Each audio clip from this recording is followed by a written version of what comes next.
नमस्कार. आजचा आपला उद्योगिनीचा वार आहे. आज आपण कोणाला भेटणार आहोत? लोकरीचे कपडे बनवणाऱ्या रेखा जोशी यांना. आजपर्यंत आपण अनेक उद्योगिनींना भेटलो, पण माझं असं मत आहे की उद्योगाच्या कल्पनेमध्येच त्याचं निम्म यश सामावलेलं असतं. हो ग. आता हेच बघा ना, काही काही जणींची कल्पना अगदी नाविन्यपूर्ण असते. एखाद्या जागी जी गोष्ट मिळत नाही ती गोष्ट त्या बनवतात. तर काही जणींची कल्पना नवीन नसते, ज्या गोष्टीला भरपूर खप असतो ती गोष्ट त्या बनवतात. रेखा जोशी या दुसऱ्या प्रकारच्या उद्योगिनी म्हटल्या पाहिजेत. लोकरीचे कपडे घरोघरी बनवतात, तसं कंपनीमध्ये सुद्धा बनवतात. रेखा जोशींनी ओळखलं की पुण्यासारख्या शहरामध्ये लोकरीचे कपडे खूप वापरले जातात. त्यामुळे आहे त्याच बाजारात अगदी नव्याने जरी उतरलं तरी यशाची खात्री नक्की.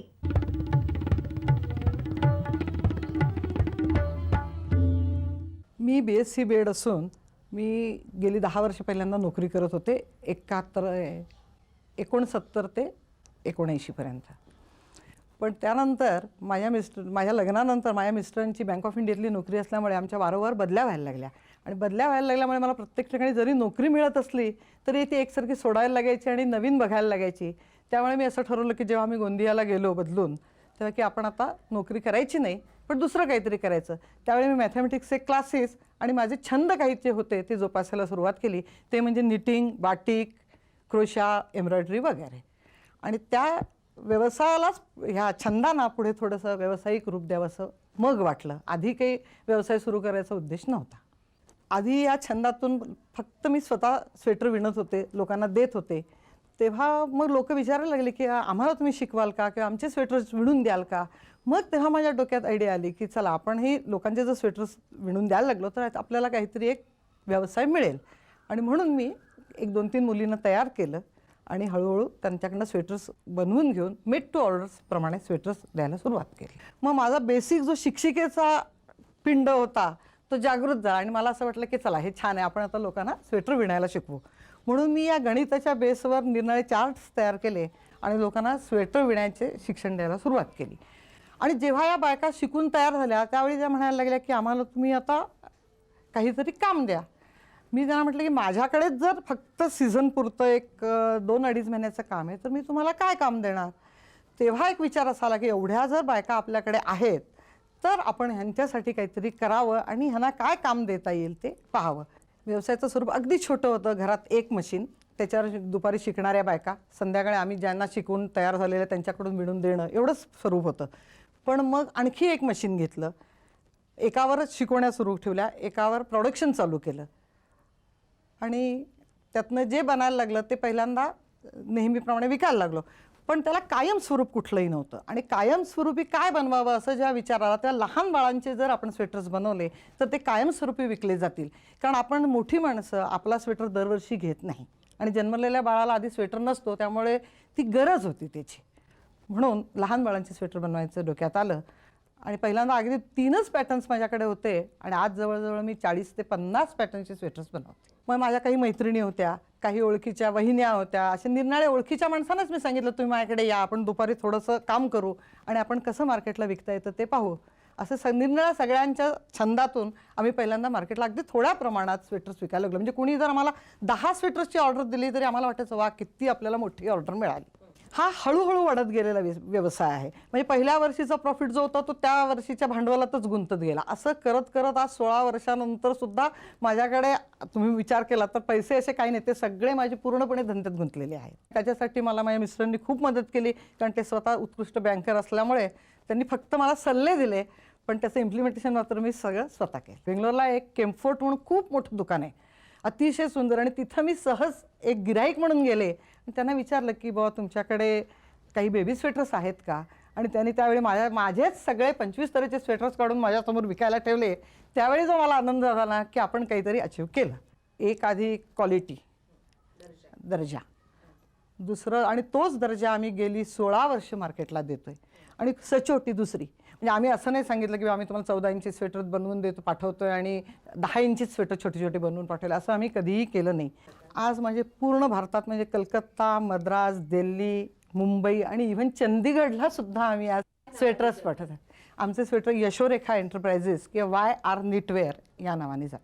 स्त्रीच्या अंगात खरं ना हे सगळे गुण उपजत असतातच, फक्त त्याला थोडासा वाव मिळाला पाहिजे. मला ती देवदानी संधीही मिळाली, पण माझ्याकडच्या ज्या सगळ्या आता ज्या स्त्रिया काम करतात त्यांना मी जितकी संधी मला देता येईल तितकी मी देते. म्हणजे माझ्याकडे काही खूप कमी शिकलेल्या स्त्रिया काम करतात, काही खूप उच्च शिक्षित पण काम करतात, पण सगळ्याजणी एक दिलाने एकमेकींशी वागतात. या इतक्या जवळजवळ माझ्याकडे घरी आणि बाहेर काम करणाऱ्या जवळजवळ 100 स्त्रिया आज आहेत आणि त्या स्वतःच्या पायावर उभ्या आहेत आणि त्या आपल्या हौशीने काही ज्या आपल्याला गोष्टी करायच्या असतात किंवा आज सगळ्याजणी एक 4 सोन्याच्या बांगड्या, मंगळसूत्र हे आपल्या पैशाने जेव्हा करून घालतायत तोच एक मला आनंद वाटतो. आम्ही एक छोटासा एक असा उपक्रम करतो की साधारण आमचा सीझन संपल्यानंतर आमच्याकडे जे काही स्वेटर्स उरतात ते आम्ही शक्यतो निरनाळ्या इथे श्रीवत्स एक संस्था आहे, एक महिलाश्रम आहे कुसुमचंद मोतीबाई म्हणून, त्यांच्याकडे दरवर्षी आम्ही हे सगळे अनाथाश्रमाला तिथल्या स्वेटर्स पाठवून देतो. अशी एक मनात इच्छा आहे की बा असं एक कुठंतरी एक युनिट काढावं आणि तिथं सगळ्या स्त्रियांना राहायला जागा असावी आणि सगळ्यांनी एकत्रित तिथं काम करावं, असं एक संकुलाची कल्पना फक्त डोक्यात आहे. मला एक Maharashtra chamber of commerce Baburao Dhanwate prize मिळालेला आहे. राणी, अगं आज आपल्याला छत्रपती शिवाजी टर्मिनसला पोहोचायचं आहे. का गाडी पकडून कुठे जायचंय? नाही नाही, गाडी पकडायची नाहीये, आपल्याला तेजस्विनी ब्रिगेड मधल्या मैत्रिणींना भेटायचंय. तेजस्विनी ब्रिगेड म्हणजे काय, सैनिकांची एखादी तुकडी वगैरे आहे की काय? तसं म्हण हवं तर. प्रवाशांची तिकीटं तपासणाऱ्या स्त्री तपासनीसांची ही तुकडी आहे. मध्य रेल्वेने नुकतीच या सैन्याची स्थापना केली आहे. बरं झालं. तिकीट न काढता प्रवास करण्याची वृत्ती सध्या चांगलीच बोकाळली आहे. त्याला नक्की आळा बसेल. मला वाटतं आपण तेजस्विनी ब्रिगेडच्या महिलांना भेटूया. त्यांचं नक्की काम काय असतं, यात त्यांना कितपत यश मिळालंय हे त्यांच्याकडूनच जाणून घेऊया.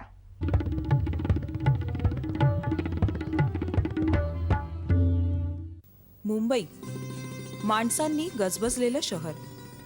या शहराच्या धमन्या आहेत रेल्वे गाड्या. वर्षाचे 365 दिवस ही रेल्वे प्रवाशांची अविरतपणे सेवा करत असते.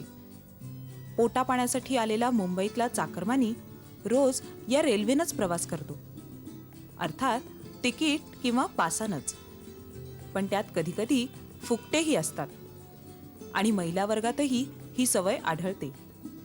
आणि ही सवय पूर्णतः काढून टाकण्यासाठी मध्य रेल्वेनं एक मोहीमच हाती घेतली आहे आणि त्यासाठी तयार केलाय तेजस्विनी स्क्वॉड, ज्यामध्ये आज 66 महिला आहेत. 11 जणांची बॅच करून या महिला तिकीट तपासनीस विविध स्टेशनांवर कार्यरत असतात. मला स्वतःला आवडतं म्हणूनच मी हा जॉब स्वीकारलाय. कारण आधी आम्ही जेव्हा आलो तेव्हा आधी एवढ्या लेडीज नव्हत्या. म्हणजे आमच्या मॅडम वगैरे होत्या, आधीपासून काम करायचं. पण आम्ही जेव्हा आलो तेव्हा त्या दोघी तिघीच होत्या मेन. पण मला तर हा जॉब आवडतो. कामामध्ये म्हणजे पूर्वी पण आम्ही काम करायचो, पण तेव्हा आमच्यावर लेडीज RPF नव्हत्या. आता लेडीज RPF असल्यामुळे त्यांची तर आम्हाला मदत होते खूपच. म्हणजे आम्ही केस वगैरे आम्हाला मिळालं तर ते आम्हाला हेल्प करतात ना, भरपूर हेल्प करतात. आधी आम्ही जेंट्सबरोबर काम करायचो जास्त करून, आणि आता आमचं म्हणजे परफॉर्मन्स पण चांगला वाढला आहे जरा चांगला. तेजस्विनी बनने के बाद RPF गर्ल्स हम लोग के साथ है. मीन्स हम लोग तेजस्विनी बैच में 6 बैचेस में 4 गर्ल्स एक बैच में और 2 RPF हम लोग के साथ में है. उनका वजह से हम लोग को काम करने में थोड़ा ठीक रहते हैं. पब्लिक का थोड़ा अट्रैक्शन मीन्स काम करने में डिफ़िकल्टी नहीं है. बिफोर तेजस्विनी बैच बनने का बिफोर और डिफ़िकल्टी था. RPF गर्ल्स हम लोग के साथ नहीं थे और इतना गर्ल्स भी नहीं थे. कोई गर्ल्स स्टेशन में काम करते थे. अभी सब गर्ल्स बाहर लाइन पे काम करने लगा, गाड़ी पे काम करने लगा. में इतना फ़र्क अभी आ गया है. एक स्टेशन बेस रहते हैं, वही एक हार्बर लाइन और मेन लाइन में रहते हमारा ड्यूटी. एक दिन एक स्टेशन रहते हैं. या स्क्वॉडनं आत्तापर्यंत रेल्वेला मोठा नफा मिळवून दिलाय. आपलं काम प्रामाणिकपणे करण्याचा वसा घेतलेल्या या महिला तिकीट तपासनीस प्रत्येकाची तपासणी करतात आणि सर्वांना इमानदारीचा जणू धडा शिकवतात. प्रत्येक व्यवसायात, कामकाजात अडचणी या असतातच. हे गृहीत धरूनच त्यावर मात करण्याचा प्रयत्न त्या करत असतात. आणि महिला असल्यानं आपलं काम त्या प्रामाणिकपणे करतात, अशी स्तुतीही रेल्वेचे महाप्रबंधक सुरेश चंद्रा यांनी केली आहे. समस्या म्हणजे आता लेडीज आहेत म्हटल्यावर लेडीज कोणी पैसे लवकर काढत नाहीत, त्यामुळे त्यासाठी आम्हाला त्यांना खूप वेळ समजावावं लागतं. आणि काही काही लेडीज अशा असतात की त्यांची तिकीटं जेंट्सकडे असतात, मग त्या सांगणार की जेंट्सकडे तिकीट आहे आमचं. तो एक मेन आम्हाला प्रॉब्लेम आहे, कारण का जेंट्सवर आता त्यांना कुठे उतरायचं असेल तिकडे आम्ही जाऊ शकत नाही ना त्यांच्याबरोबर. तो एक मेन प्रॉब्लेम आहे. म्हणून आम्ही आमच्या ऑफिसर्सना पण सांगितलं की अशी तुम्ही अनाऊन्समेंट करा की लेडीजकडे त्यांच्याकडे तिकीट असू दे, पण त्यांच्यावर आम्ही जाऊ शकत नाही. आणि लेडीज पण तशा खूप आम्हाला अब्यूज पण करतात नेहमीच. म्हणजे कोणी आता सहजासहजी ते पैसे तर देणार नाही, त्यामुळे आम्हाला त्यांना म्हणजे खूप समजावावं लागतं की तुमचा काय गुन्हा आहे. आणि त्यासाठी मग आणि परत पैसे दिले तरी मग त्या म्हणणार हां हे तुमच्या खिशात जातात असं तसं. म्हणजे रिसीट आम्ही त्यांना देतो तरी आम्हाला त्या शिवाय देतात त्याच्या भरपूर. तिकीट तपासण्याव्यतिरिक्त हा स्क्वॉड इतरही अनेक कामं करतो, जसं अंध विद्यार्थ्यांना रेल्वेविषयी प्रशिक्षण देणं किंवा भिकारी रेल्वेतल्या फेरीवाल्यांना हटवणं. या कामातही त्यांना मानहानी स्वीकारावी लागते, पण गणवेशाची महती काही वेगळीच असते हे त्याही मान्य करतात. एक स्त्री तिकीट तपासनीस म्हणून त्यांचा दबदबाही आता वाढलाय आणि रेल्वे प्रशासनानंही त्यांच्या कामाचा गौरव करण्याचं ठरवलं आणि त्यानुसार या तपासनीसांना दर महिन्याला उत्कृष्ट सेवेबद्दल पारितोषिक दिलं जातं, ज्यामुळे त्यांची जिद्द वाढते आणि हुरूपही येतो. या स्क्वॉड समवेत 2 महिला पोलीस निरीक्षकही असतात आणि त्यांच्यामुळे या तिकीट तपासनीसांना संरक्षण मिळतं. कायद्याचा बडगा आणि प्रामाणिकपणा यामुळं निदान मुंबईतले प्रवासी तरी रेल्वेनं फुकट जाण्याची हिंमत करू शकणार नाहीत आणि त्यामुळे आपोआपच त्यांच्या आचरणात फरक पडेल असा विश्वास रेल्वेला वाटतोय. आणि मध्य रेल्वेनं या स्क्वॉडची संकल्पना आखल्यानंतर रेल्वे मंत्रालयानं देशभरातही असे स्क्वॉड सुरू करण्याची सूचना केली आहे आणि ही अभिमानास्पद गोष्ट आहे. आपल्या कामात प्रामाणिकता, सौजन्यशीलता आणि प्रसंगी खडतरपणा आचरणाऱ्या या मुलींनी इतरही तेजस्विनींना रेल्वेच्या या सेवेत येण्याचं आवाहन केलंय. त्यांनी जरूर यावं ना, जॉब तर आमचा चांगलाच आहे. आणि आता आमचे ऑफिसर्स लोक पण म्हणजे आम्हाला खूप हेल्प करतात. त्यांनी म्हणजे आम्हाला हे केलं की बरं चला या लेडीज पण एवढं चांगलं काम करू शकतात, त्यामुळे नवीन मुलींनी जरूर यावं आमच्या या जॉबमध्ये. आज कौशल्यामध्ये आपण माधुरी कोरगावकरांना भेटूया. त्या टेबल लॅम्प्स बनवतात. माधुरीची कल्पना अगदी मस्त आहे. ती बाजारातून नवीन लॅम्पशेड्स विकत घेते आणि मग त्याला साजेसे मातीचे बेस बनवते. म्हणजे बेसवरती मॅचिंग लॅम्पशेड लावली आणि आतमध्ये एक दिवा लावला की झाला टेबल लॅम्प तयार.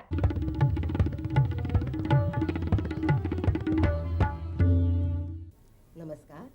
हे जे टेबल लॅम्प्स आहेत, हे टेबल लॅम्पचा जो बेस पार्ट आहे तो बेस पार्ट मी स्वतः हँड पेंट करते आणि जी लॅम्प अरेंजमेंट आहे ते माझे मिस्टर करतात. आणि त्यासाठी लागणाऱ्या ज्या ह्या शेड्स आहेत, ह्या शेड्स मी बाजारातून विकत घेते. तर आता ह्याचा जो बेस पार्ट कसा करायचा त्याविषयी मी तुम्हाला थोडक्यात माहिती देते. अर्धन पॉट्स वेगवेगळ्या आकाराचे मी तिथे मला ते चांगले दिसतील कुंभारवाड्यामध्ये असतात. मी पुण्याला जाते, तिथे मला छान छान आकाराचे जे दिसतात ते मी अर्धन पॉट्स विकत घेते. पण ते नेहमीच इव्हन असतात असं नाही, रफ सरफेस असतो आणि ह्याच्यासाठी फाईन सरफेस असणं अतिशय महत्त्वाचं असतं. त्यामुळे मी पॉलिश पेपरने हे पहिल्यांदा घासून घ्यावे लागतं. हे फाईन घासून घेतल्यानंतर त्याच्यावर मग एक प्रायमरचा कोट मारावा लागतो. हे पेंट करण्यासाठी कलर मी सिंथेटिक एनॅमल एशियन पेंटचे वापरते. पेंट्स घेताना एक गोष्ट लक्षात ठेवायची की त्या छोट्या डब्याच घ्याव्या, कारण ते रंग फार लवकर सुकतात आणि त्यामुळे ते फुकट जातात. त्यामुळे रंग छोट्या डब्यात घ्यावे. ब्रशसुद्धा घेताना आपण जर फाईन आपल्याला जर बेस कोट मारायचा असेल तर ब्रॉड ब्रश घ्यावा. जर छोटं डिझाईन काढायचं असेल तर साधारण 3-4 नंबरचे ब्रश घ्यावे. आउटलाईन जर काढायची असेल तर 000, 0 किंवा 1चा ब्रश घ्यावा. त्यामुळे तुमची जी बॉर्डर लाईन आहे ती फार सुरेख आणि डेलिकेट होते. नंतर तुमचं एकदा रंगकाम पूर्ण झालं की तो सुकू द्यावं. सुकणं अतिशय महत्त्वाचं आहे, कारण ओलं असताना जर तुम्ही हात लावलात तर त्याच्यावर बोटाचे ठसे येतात आणि ते कायम राहतात. त्यामुळे एकदा रंगकाम पूर्ण झालं की तुम्ही ते सुकू दिल्यानंतर त्याच्यावर वॉर्निशचा कोट मारा. वॉर्निश हे प्रोटेक्टिव्ह लेअर आहे आणि त्याच्यामुळे छान चमक येते आणि तुमचा जो लॅम्प असतो लॅम्प अतिशय सुंदर दिसतो. बेस कोट मारला तरी चालेल. बेस कोट मारल्यानंतर हवं तसं डिझाईन काढून घ्यावं. इथे असं डेलिकेट डिझाईन काढण्यासाठी 000 किंवा 0 नंबरचा ब्रश वापरावा. पण रंग वापरताना सुद्धा तो अतिशय हळुवारपणे वापरला पाहिजे. जर तुम्ही भरपूर रंग ब्रशमध्ये घेतला तर त्याचे ओघळ येऊन नंतर ते तिथे जाड रंग बसला जातो आणि फाईननेस जातो. एकदा तुमचं रंगकाम पूर्ण झालं की तो पॉट सुकू द्यावा. तो व्यवस्थित सुकल्यानंतर त्याच्यावर वॉर्निशचा हात मारा. वॉर्निशसाठी सुद्धा ब्रश मोठा घ्यावा आणि वॉर्निश मारताना सबंध ते निथळून घेऊन त्याचा पातळ थरच असा मारावा. वॉर्निशसुद्धा जर तुम्ही भरभर मारलं त्याचा ओघळ आला आणि तो सुकला तर तो परमनंटली तसा राहतो. त्यामुळे वॉर्निश मारताना सुद्धा फार काळजी घ्यावी लागते. वॉर्निशमुळे प्रोटेक्टिव्ह लेअर मिळतं आणि चमक येते. रंगवण्यापूर्वी रंग चांगल्या प्रकारे ढवळून घ्यायचा.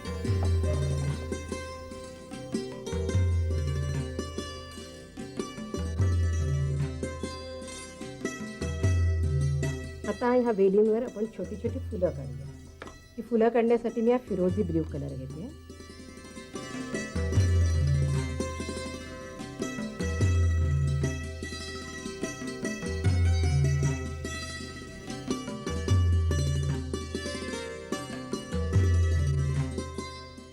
अशाच प्रकारे छोटंसं डिझाईन आपण पुढे कंटिन्यू करायचं.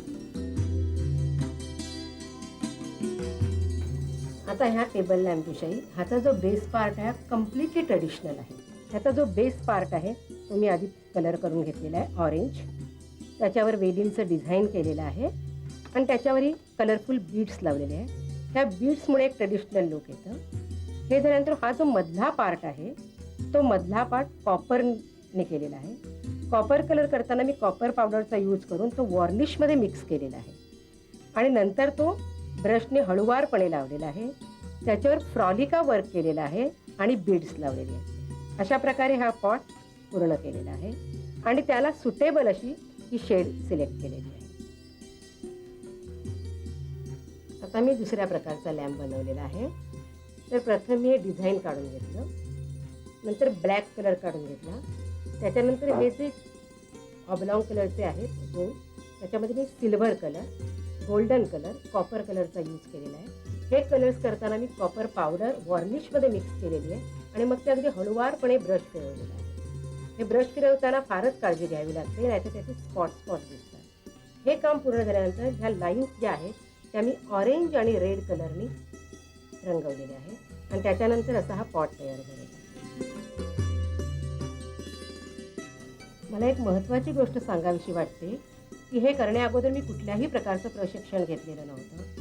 नवीन नवीन गोष्टी करण्याची आवड आणि जिद्द यातूनच ह्या कलाकृती घडत गेल्या आणि मला नक्की खात्री वाटते की ज्यांना कोणाला ही आवड असेल त्या माझ्या इतर भगिनीसुद्धा अशा प्रकारच्या कलाकृती नक्कीच निर्माण करू शकतात.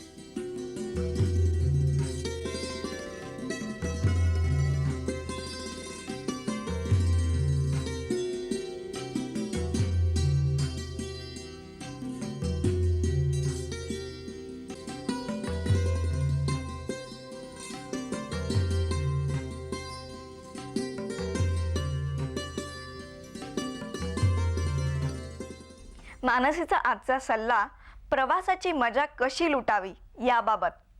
प्रवासासाठी बाहेर पडल्यावर आपला निम्मा वेळ आपल्या जवळचे पैसे हरवणार नाहीत ना हाच विचार करण्यात जातो. ही काळजी दूर करण्यासाठी काही हमखास उपाय. रोख पैशांबरोबर ट्रॅव्हलर्स चेक्सही बरोबर ठेवा. क्रेडिट कार्ड असेल तर उत्तमच. रेल्वे, विमान आणि हॉटेल या सर्वांचं रिझर्वेशन आधीच करून ठेवा, म्हणजे बरोबर रोख रक्कम कमी न्यायला लागेल. सगळे पैसे एका ठिकाणी न ठेवता 2-3 ठिकाणी विखरून ठेवावे. खर्च करणारी व्यक्ती जरी एक असली तरी 2-3 व्यक्तींकडे थोडेफार पैसे ठेवावे. पैसे प्लास्टिकच्या पिशवीमध्ये नीट गुंडाळून घ्या, म्हणजे पावसामध्ये भिजल्यास किंवा अचानक अंगावर पाणी पडल्यास पैसे ओले होणार नाहीत. आता आपली भेट उद्या. नमस्कार.